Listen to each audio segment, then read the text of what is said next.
Okay. I did not share the screen, so you were staring at us the whole time. Forgive me. Combo, why didn't you tell me? Anyway, here's what it would have looked like if I would have done that right. My goodness gracious, I was so focused on oh my goodness gracious. There. All right, there you go. That's the whole the intro. Anyway, let's do the proper intro, shall we? Can you hear me, Combo, by the way? My mic on? Yes, sir. It's a weird Saturday. So anyway, hey, sports fans, Coach Nick here, and welcome to the B-Ball Breakdown live show coming at you in a weird way on a Saturday. Well, I wanted to talk about some basketball while we have a chance here before everyone's weekend gets too far underway. So, Combo, how are you doing, man? All is well. Happy Saturday. How are things? They're good. They're good. We're just hanging out here trying to help the high school team. I'm helping coach last night. We had another setback, but there's some progress. The kids are, they're we're limiting some of the mistakes, I suppose. That's the goal here. Takes time. It's a process, as the Sixers would say. Well, the Sixers process might be over, though, but that's another story for another day. Well, there's another team that's doing the process. I feel that the Nets are perhaps processing at this moment. Anybody else? I feel like OKC was processing, and they're on their way to possibly a title after their process. Absolutely. There's no question that it was a short process to some degree, having gone through an incredible. I mean, they did this. This is the second time that Presti's done this. It should be lauded and really respected because it ain't easy to do it once, much less twice without, I mean, let's see how many years. So the problem was Russ was still there without KD for a few years, and then it kind of got into the wilderness for another couple after that. But I don't know. They after about like 6 seasons, they kind of got it reset again. Yeah, I mean, I guess you have to realize that the way to go is to bottom out at times, right? I think the Heat did it in a way, and we see all their issues is that they never want to tank. So, and they've been title contenders, not as talented as some of the other teams that have been contending for a title, but I guess there's different ways to do things, and the process is always one way, and then there's a way to try and always be good. So. Well, the Heat, because we might as well talk about that, and we can lead off with that too, because Jimmy Butler has been in the news quite a bit. I suppose it's bad enough if he's going to try and request a trade, and then he's kind of missing team flights, but left the team like sitting on the tarmac for a couple hours, wondering where he was. Channing Frye was talking about it in the sense that if you were a vet like that, as long as you give somebody a heads up, they'll be willing to meet you at another, city where you can catch up with the team on time and play in that game. But apparently Jimmy did not even do that. So he's, I suppose, interested in causing some havoc around there. But it is interesting, though, that, yes, they've been to 2 finals somewhat recently. And so that's a lot of success. But the problem with their competition in the finals or trying to compete was that Jimmy tends to break down. And I don't think he was himself.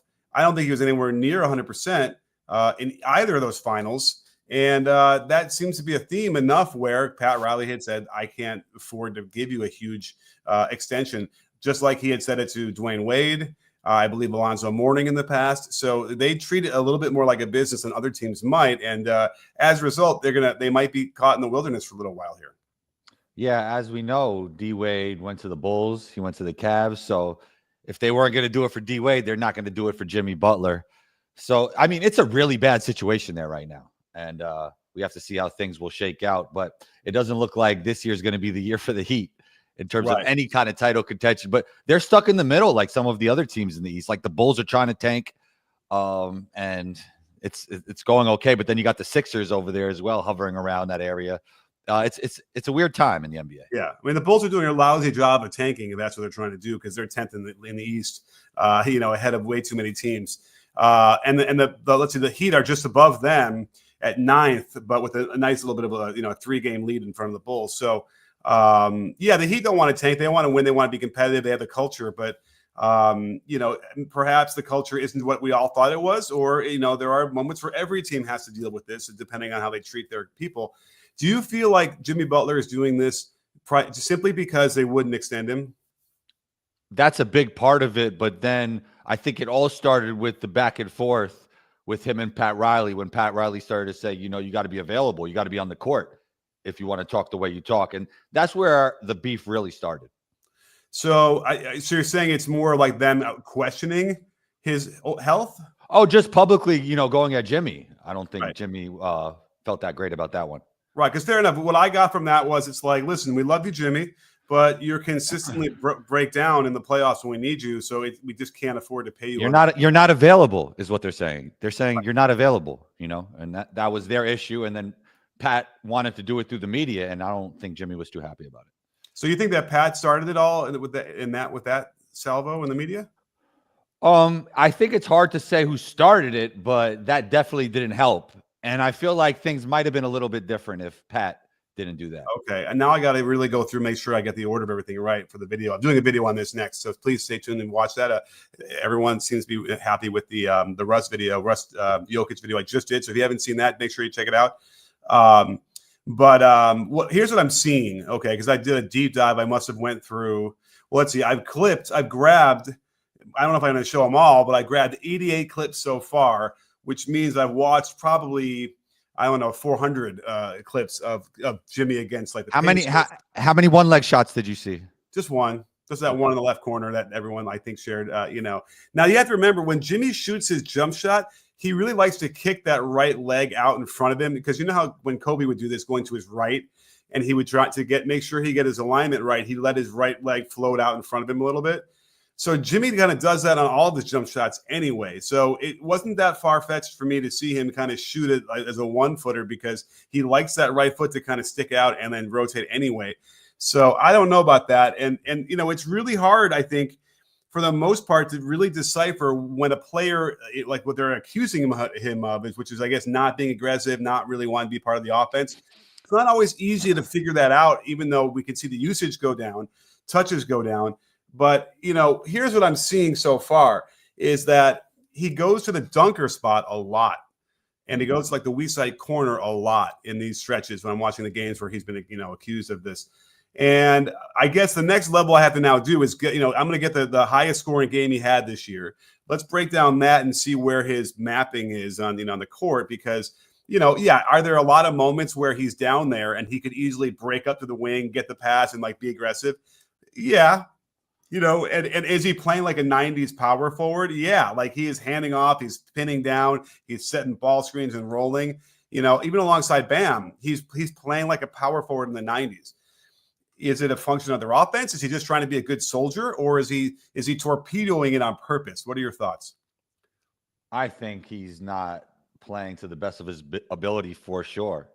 And on top of that, even when Jimmy's playing good, he don't care about stats. So the stats really don't tell you too much when it comes to Jimmy. Like if he could get you 15 and win, he's going to do it. If he needs to get 40 or even more than that, we've seen that in the playoffs. So I don't think the stats is a telltale sign, but he's definitely not playing his heart out at this point. Okay. I mean, I guess I can kind of see that, because, you can, are you trying to decipher like what does it look like when he runs from defense to offense or offense to defense? Is he sprinting or not? And let me just say this. I went through so many defensive possessions. I don't see anything wrong with what he's doing. He's rotating. He's in a stance. He's talking to the refs about 3-second violations all the time in one of those games. Like, he's engaged and he's moving around the way you're supposed to be moving around appropriately. Now, he's not necessarily making plays and getting steals all over the place, but he's doing the appropriate, things you're supposed to do on defense as a professional. So it's not defense, as far as I could tell. And then, it's the offensive stuff happens because there's a baseline usage rate for him, even if he doesn't want to force shots, which he doesn't force shots. He's usually really good about that. And that's kind of gone down in those games. But it's a little bit hard because he comes off a pick and roll and there's like 2 guys in front of him because they load up on him and he makes the pass. Well, that's a good play. Like, it's not like he's just giving it up not to score. He's making a good play. So that's why it gets a little bit harder to decipher, right? Like, what are we looking for? Just moments where he catches the ball wide open and then doesn't shoot as quickly passes it. Is that what we're talking about? I could go to the gym right now and continually make the right play and not play to the best of my ability to give my team the best chance to win. Okay, right, because you need to score. And then like if you totally rail it in where it's like obvious, they'll take you out and probably suspend you. And there's probably language that they could suspend you with at that point, right? Like, we got videotape of Jimmy doing this, right? Yeah. So yeah, I mean, there's a fine line. Yeah, I mean, it sounds like they're suspending him for the stuff outside, like the not showing up for the team flight and stuff like that as well. Right. It's funny because it's almost like he didn't play in the fourth quarter. They gave up on him because he wasn't engaging. Is there one time in the post he got it and they could attack the small and said just threw it right back out? Like, yeah. So I suppose that's the moments. Now, I guess those get magnified if they've had this very specific conversation with Jimmy saying, listen, we need you to be more aggressive. That is your role in our offense. And then I think it's past. I think it's past. I think it's past that, Coach Nick. Yeah. So, but that must be part of the context. They're not just sort of guessing about here. It's been clear. They're probably showing him these things from earlier, and then he is directly saying, "No, I'm not going to do that." Basically, right? And that's what they need him to do: be a little bit more aggressive if they want to be successful. I almost got the impression, I was looking through this, thinking, "Crap! Like, does he not pass to Tyler Hero? And does Tyler Hero not pass to him?" It kind of looked like that. And in the couple of games I was watching. Are they ignoring each other? Is that an issue? He doesn't want to share. But when you look at the stats, they have actually a page on stats.nba.com that tracks passes to and from teammates. And for the most part, there doesn't seem to be any indication of that. I think Hero is the second most person he's passed to in the whole season. And even on those couple games where I thought I noticed it, it didn't seem like it was that much less. So I don't. That was something I was hoping to see, but not. And so it's all very, very interesting. And I think the bottom line is the Heat are not doing this. It's almost like with Bradley Beal, they want to trade him, so they're going to treat him poorly, so he just wants out to waive the trade clause. Here we know that Jimmy wants out. Here we know they're willing to trade him, so they're not going. They don't need to make it any harder on him, to make that decision happen. They just need to pull the trigger. We got some super chats though. Let's get to those real quick before they get too stale. We got best friend of the breakdown, Bron. Thank you so much, Bron. Always great to see you. Thank you for being here on a Saturday. Nice to have you. Bron says the math game makes the Celtics still close to immortal, but the offense being stagnant isn't necessarily unfamiliar. Is this a coach or player issue? So we'll get to the Celtics. I want to make sure I get that question in quickly before we get too old. But let's get to the Celtics in 1 minute. But let's do a button hook on the Jimmy Butler thing. Where does he get traded to then if they're going to trade him? I'm hearing Memphis. He wants to go to the Suns. I think those are the two biggest possibilities. And then the Suns made some really huge trades when it comes to draft capital. Like they're moving stuff all around. So it seems like they're going to make some kind of move. Yeah, I don't see why Beal would not waive his clause to go there. I mean, I get it because he doesn't want to go to a losing team. Not that they're losing, but the Suns aren't that much better. That's true too. And didn't he go? Where did he go to college? Bradley Beal. I thought he went to Florida. Yeah, he went to Florida, so he can go home. So maybe that's why I'm thinking maybe he wants to do that. That might be the best opportunity that he has.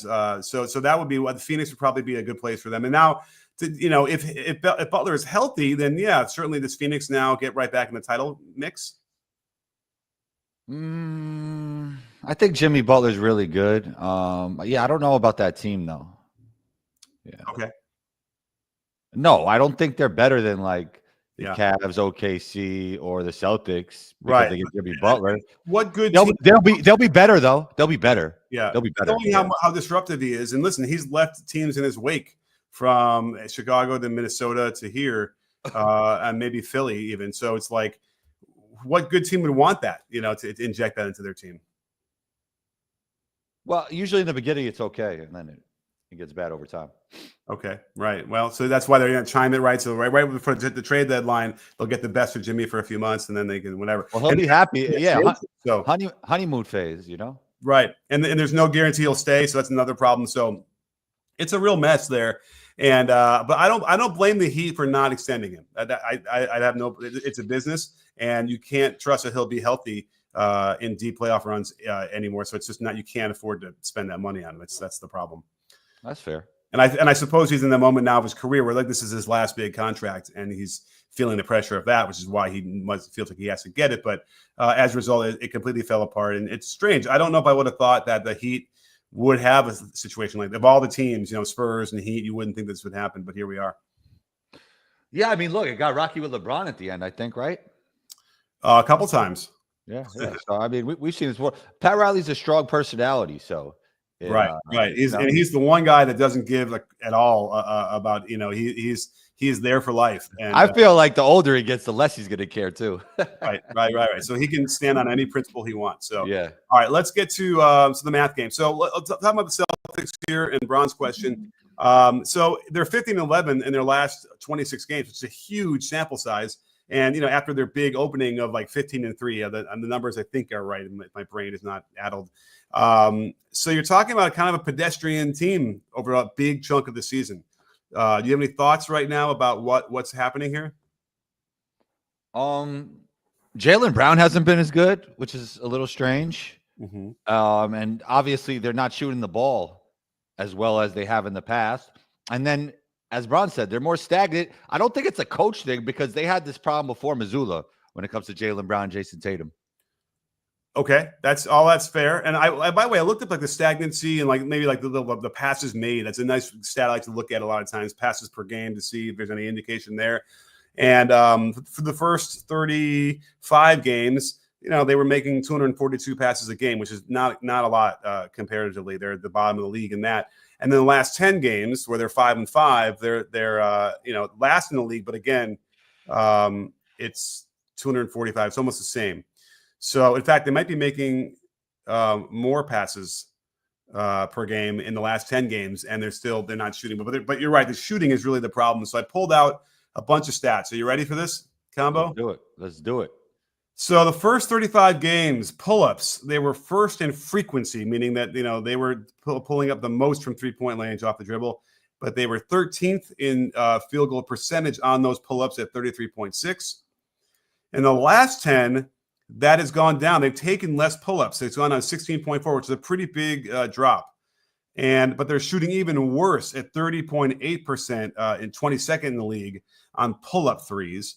So you could probably get the sense that they are missing them, and they're kind of taking less because they're missing them, and they're missing them more. So it's like that's not great. That's a problem that they need to shore up. But let's go to the catch and shoot side. They were third in the league in the first 35 games in frequency of catch and shoot. And they were fourth overall in the league in percentage, 39.5. They were shooting really well on catch and shoot shots, and they were taking a ton of them. Well, the last 10 games, the frequency has also gone down to eighth in the league at 32.2. So they've taken 2% less of their frequency in catch and shoot. And they plummeted, though. The catch and shoot percentage is 33.6, which is good for 25th in the league in the last 10 games. So that's an interesting glimpse, I think, into that, where the catch and shoot stuff is really a problem where we're struggling more than anything else. So then now the question becomes, is that going to regress to the mean? Are they going to get back to where they were? Well, it's interesting that the volume is going down because you would think Missoula would double down on what got him a championship, right? And even though we're missing, we're going to shoot the same amount, and it will regress to the mean over time. Yeah. You know what? Let me look at that real quick, because I feel like overall three-point shooting is the percentage. It's the frequency gone down. I'm kind of curious about that. So if I do that real quick. So let me just do the quick sliders here, because I want to make sure I get the right here. So December, and then I think it's here. So through the first 35 or so, it was the Celtics were at 55.3% frequency. Okay. 55.3. That's number one in the league by far. And then the last 10 games, it was they went from 55% frequency to let's see here. Where are they? Oh, second, 48.8. So they're taking a lot less threes. Fascinating. Are they taking less threes, and that's why they're missing more? It doesn't make sense to me either. Yeah, I mean, maybe the plan is still the same, but maybe players are being more hesitant.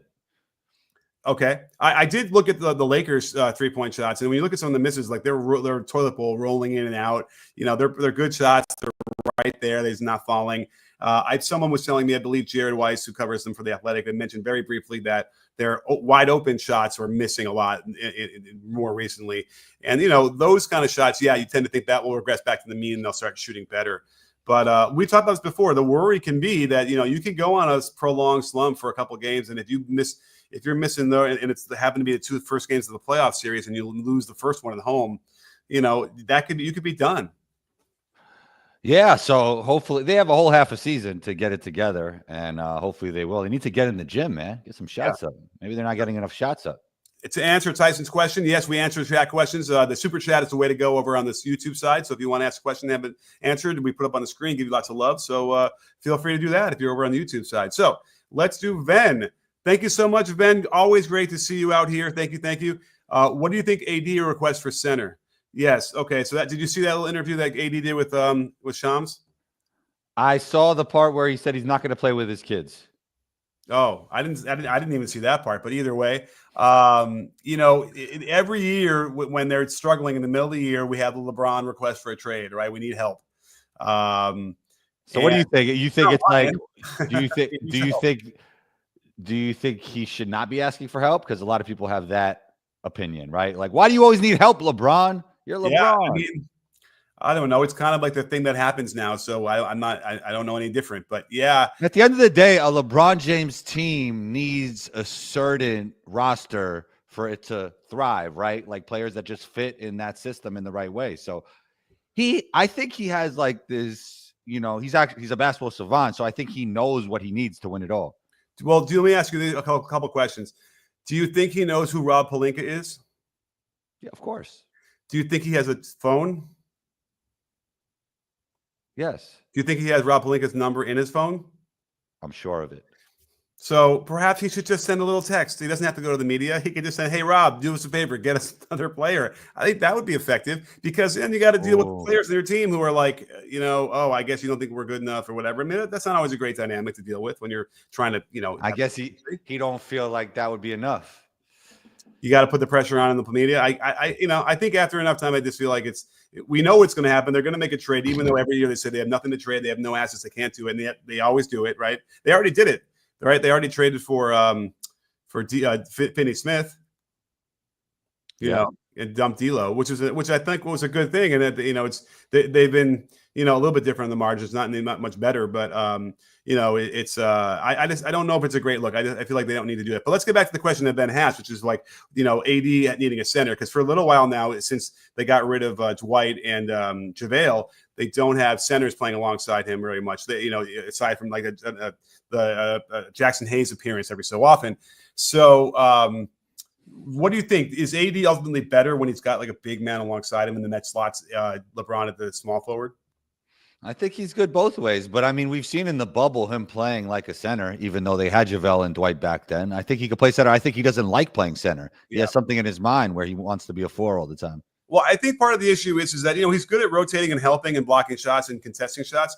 But what happens when that happens is that there's no one on the backside to grab the rebounds. LeBron isn't doing it very well. And then, you have the other guys who are small or whatever. They're not doing that. So in my mind, and I think I did a video on this of why AD was better with the centers and with the Celtics back then, which was, yes, JaVale and Dwight were vacuum cleaners. They just vacuum up all those rebounds and took a lot of pressure off of him there.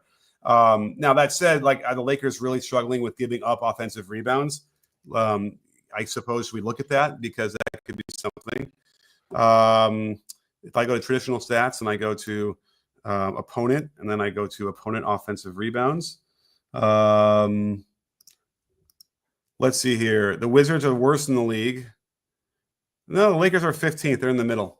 So I'm not even sure I'm pointing to that necessarily, but certainly there is a dynamic there where I think that's what AD likes the most about it, is that there's someone there just going to grab the extra rebounds for him. Yeah. AD at the 5 seems more modern than getting a more traditional center playing alongside him.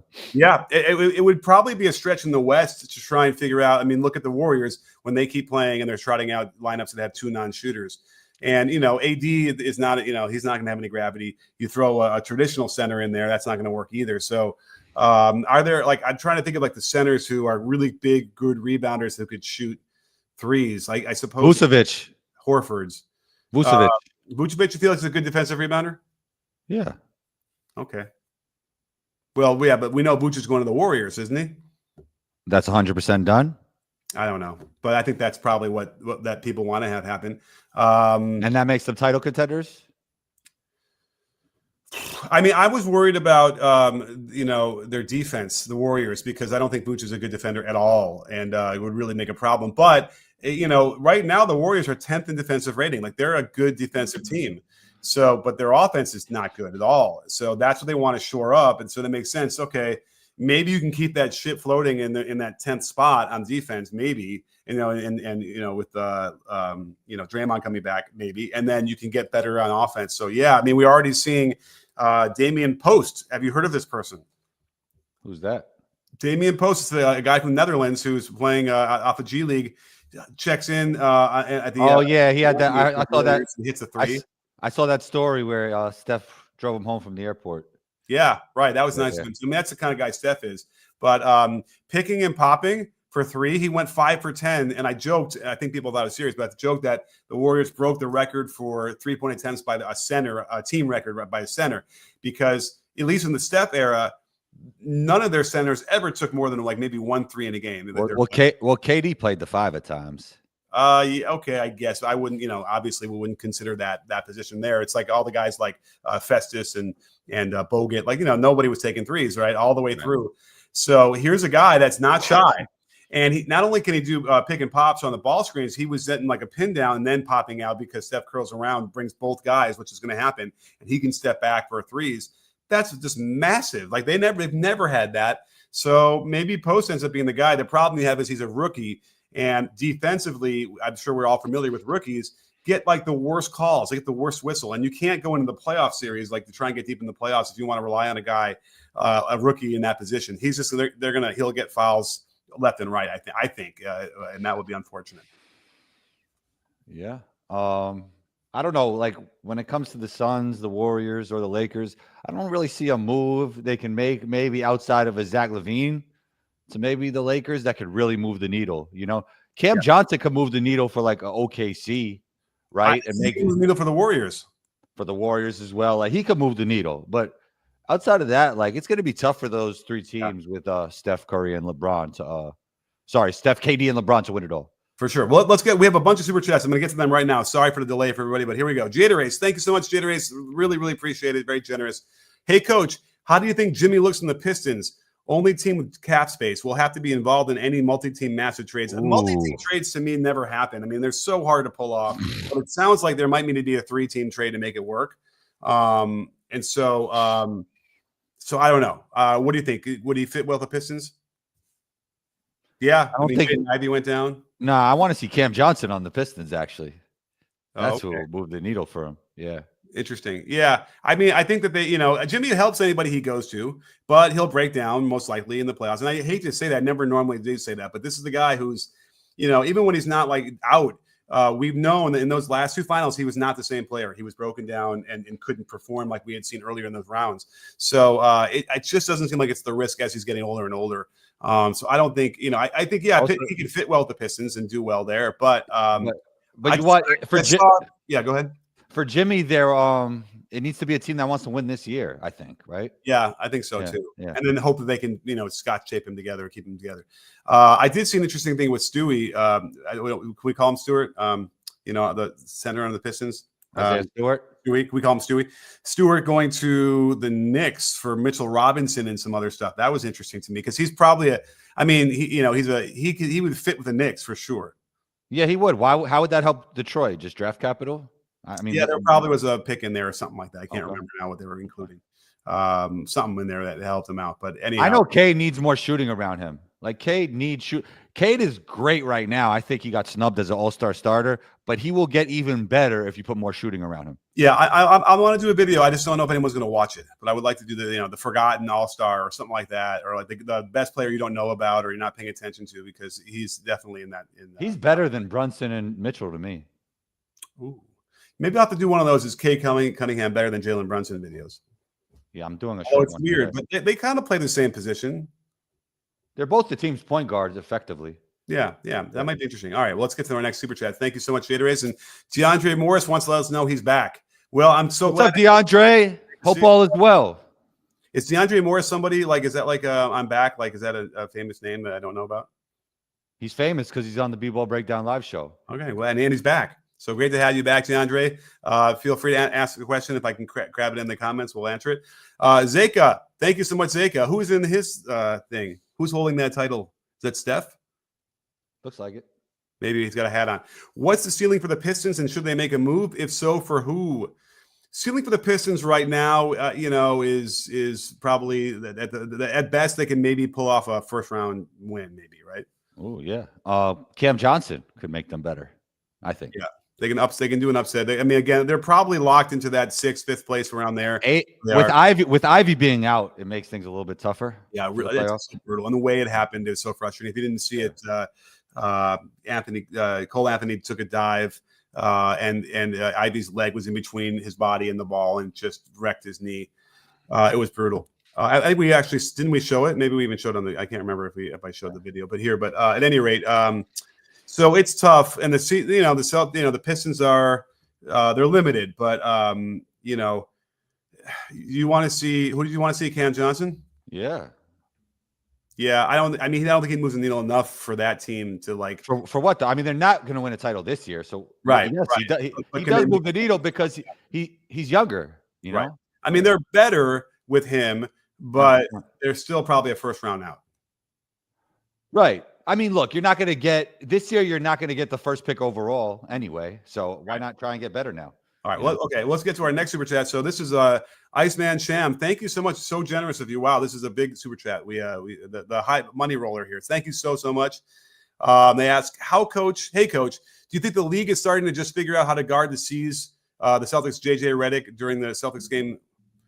Okay, there's a period I'm missing. So you know what? I told you, people of a certain age don't use periods in their sentences anymore. They're apparently aggressive. Are you aware of this? If you use a period at the end of a sentence in a text, it's like aggressive, and the kids Yeah.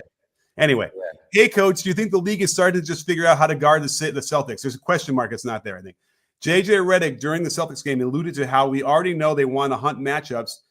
Big fan watching since middle school, 2015. Wow. All right. So JJ Redick is during the Celtics game, they alluded to how we already know they want to hunt matchups. So this is what the Lakers were doing. The LeBron centric was force a switch and then go ISO, which they don't do as much anymore, which I think is kind of nice. It's kind of got to be, slow plodding offense, which doesn't always get you the best shot.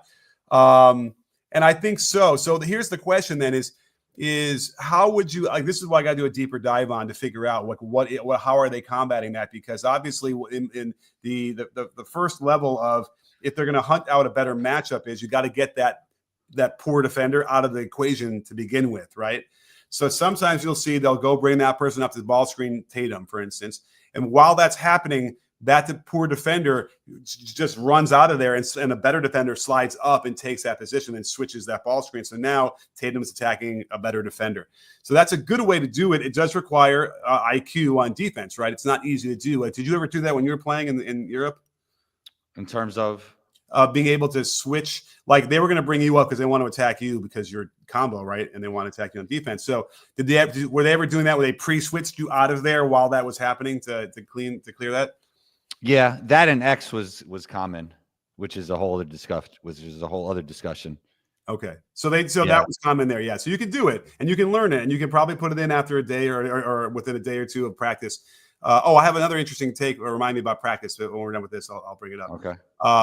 So, that certainly could be a thing because it's taken a while, but, I think more and more teams are getting a little bit of a handle on how to do that pre-switching stuff to negate the matchup hunting because, then you get like Tatum breaking the guy down, getting some penetration, and then they get kicks and maybe one more, and then they get these good shots. But I really feel like I'm going to look deeper, but first glance was that there are a lot of open shots. They're just kind of in and out, rimming them out, missing, and eventually those will start falling again. This is the chess match that happens even more in the playoffs when it comes to, switching, pre-switching, trying to target guys. You see with the Hawks a lot, like teams try and target Trey all the time. And that's probably the best example you'll get if you're watching a game of teams trying to target somebody. Right. And eventually you can come up with a whole defensive system where Trey he's always rotating out every single time. Yeah. He's always rotating out. And then honestly, it becomes a distraction for the offensive team. Like they're not trying to get the best shot possible. They're just trying to target somebody. Right. You know what it is? It's almost like Trey Young is in one-man zone. So every time you think you're going to get him involved, he just sits back up near the nail and then somebody else comes up. And then he'll eventually close out to who he has to close out to. I think I might have just come up with something here. Well, and then also the Celtics with Drew Holiday try and keep him in every action. He guards everybody.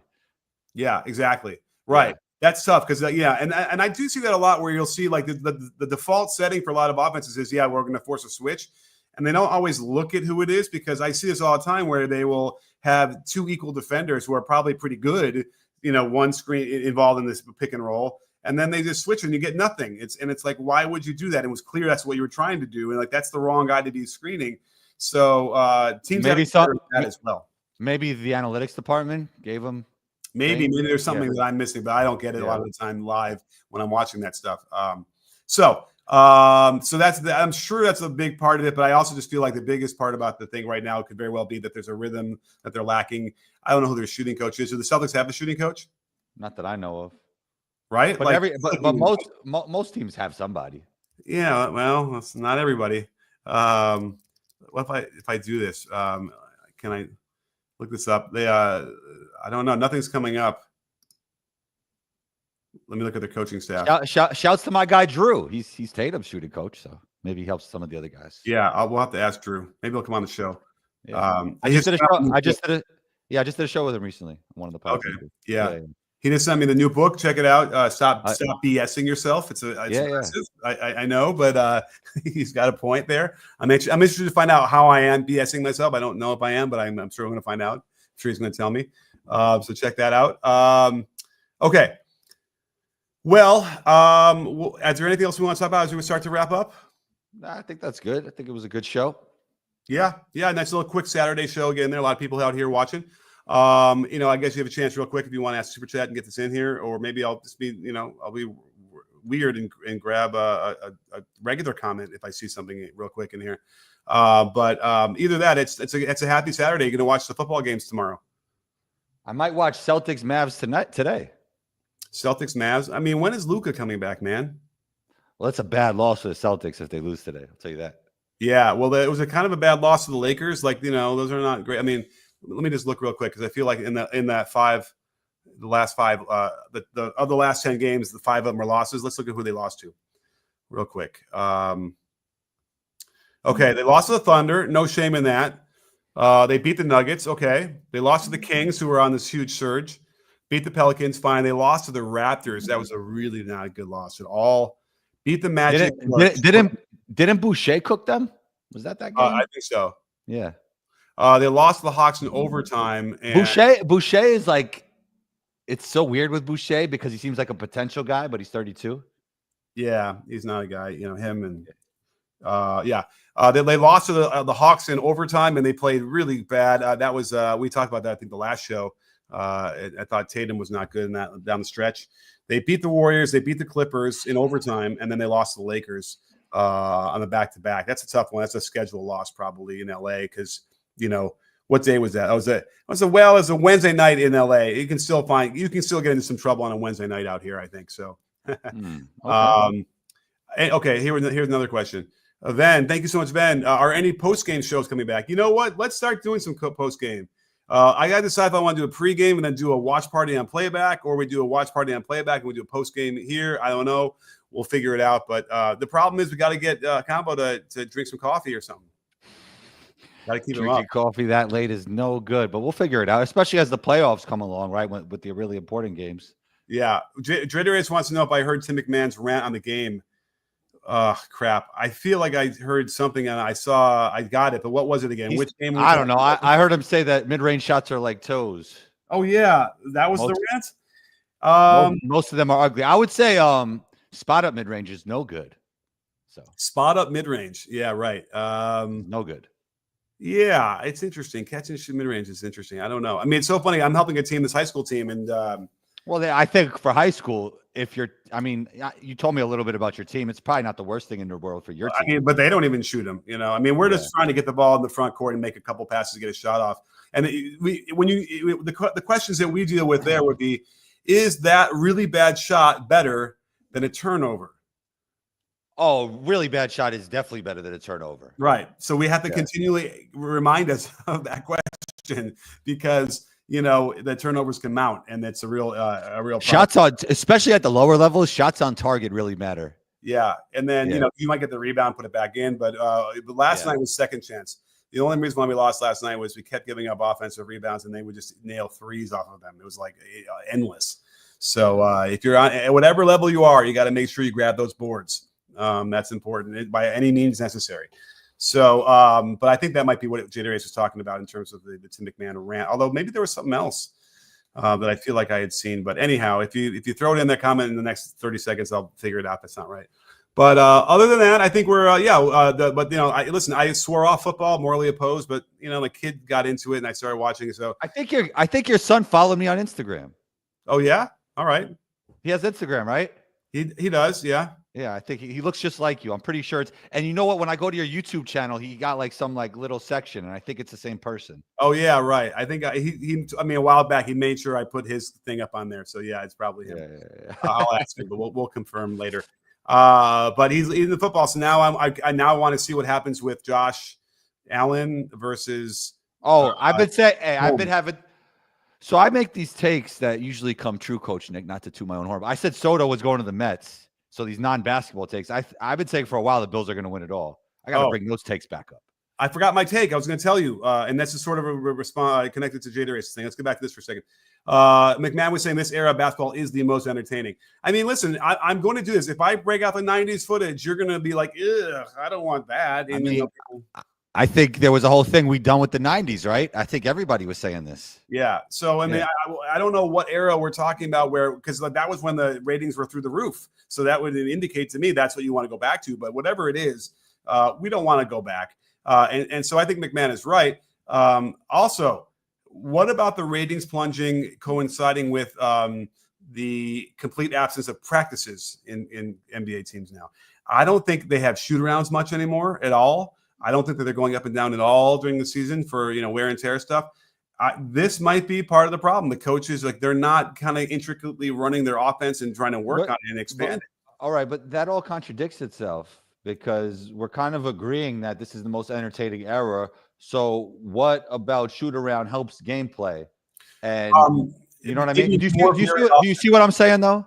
Yeah, I think offensive execution may be more varied because you don't have a lot of time, so you got to kind of all run the same stuff, right? A handoff in the ball screen and swing it, and then it's attack on the catch and play. Got you. Okay, so the high school team I'm working to do that, right? It was weird, and I'm almost now thinking we should go back to the original triangle at this point. I don't. Maybe that didn't work, but maybe at the NBA level, that's what we're missing is or maybe that's the correlation here is that there'd be less practice time means less intricacies of the offense, more redundancy.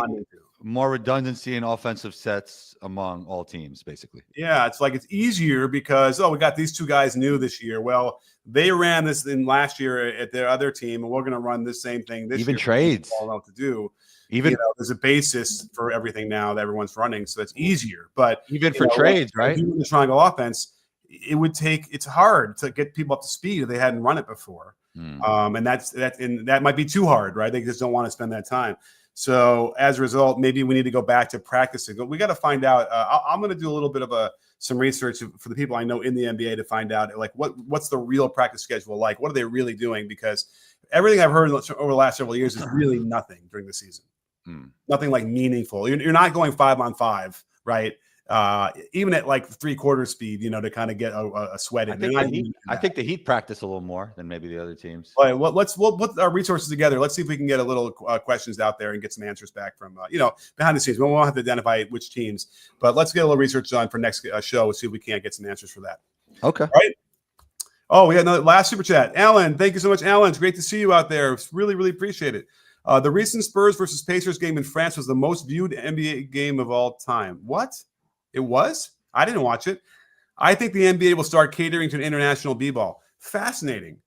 So not today's game, obviously, because we wouldn't have the. I guess you're talking about the game just the other day. The Spurs blew them out. Okay, I suppose you had the entire country of France watching. That was probably part of it. Well, international fan bases are more fanatical, I think. Right. They're more locked in.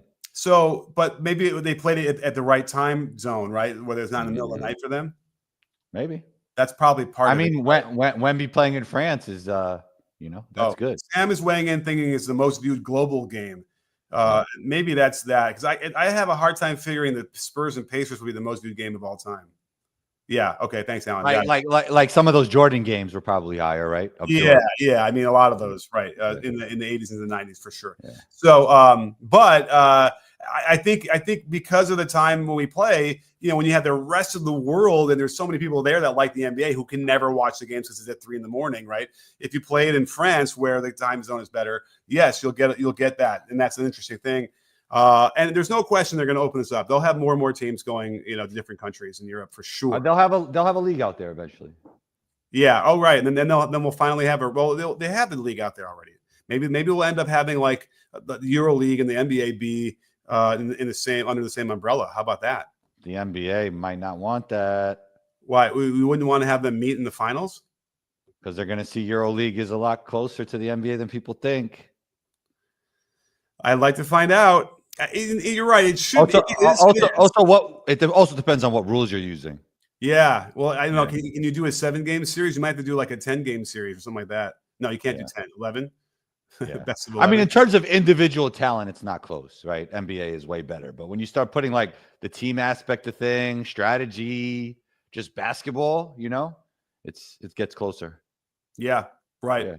I agree. I mean, I think that you're right. If you put the NBA champion team against the EuroLeague championship team, how about you? I mean, look, if you put the EuroLeague championship team against the worst team in the NBA, I mean, now that's a good game. Okay. So yeah, I mean, let's not. I would like to think that the EuroLeague would compete. They have, and if the Olympics is a little bit more of an indication, like those games are getting closer, and they're getting closer to beating the United States, and they've beaten the United States a little bit too. Those World Cup games are certainly a thing. So there's something there, right? And also you got a few talented American guys on each team too. So it's not just European players. Oh, okay, you're right. That's what I'm saying. Like a lot of those teams don't have a guy like Mike James, in the Olympics, right? You got that with Wait, you're playing EuroLeague. Who play for? I think Olympiacos probably or one of those. Oh, I know, but not in the Olympics. You're talking about no, that's what I'm saying. Like you got like really good American players also in EuroLeague. Right. Oh, I hear you. Right. Which will help him get closer. Absolutely. Right. Yeah. Yeah. Mike James is just he is nasty. And especially when you put him in a place where offense revolves a lot around him, right? It's not like Brooklyn Nets Mike James where he's playing with KD. And even then, you saw a little bit of nastiness there too, that 100%. He can do it. But there's some interesting players that have struggled mightily in the NBA, couldn't really get a place, and they go over there and they're amazing. So that supposedly tells you, that's clearly because EuroLeague is worse. No, but it's style of play. The ball is even different. Like style of play matters and situation. So it's a lot of it. I did that video. It did really well about why it's easier to score in the NBA than EuroLeague, which touches upon some of that stuff. So check it out if you haven't. But Combo, I want you to have a great rest of your day. Everyone else out there too, have a wonderful Saturday. Stay safe, and may your jumpers always be wet. That sounds weird, doesn't it? I feel like that was the slang when I was like a little kid. Wet. We don't say wet jumper anymore. That was wet. Probably. It was more of a thing, I think, when I was a little kid. But you know what? I almost feel like somebody like on CNN used to sign off that way or something weird like that. But okay. Anyway, all right. Well, thank you, Combo. Thank you all out there for the super chats and just being part of the conversation. I guess we'll be back on Monday, right? Yeah, let's do it. All right. Until then, everyone have a wonderful weekend. And don't forget, sports fans, at B-Ball Breakdown, we're not a channel. We're a conversation. You win? Are you in, Combo? Yes, sir.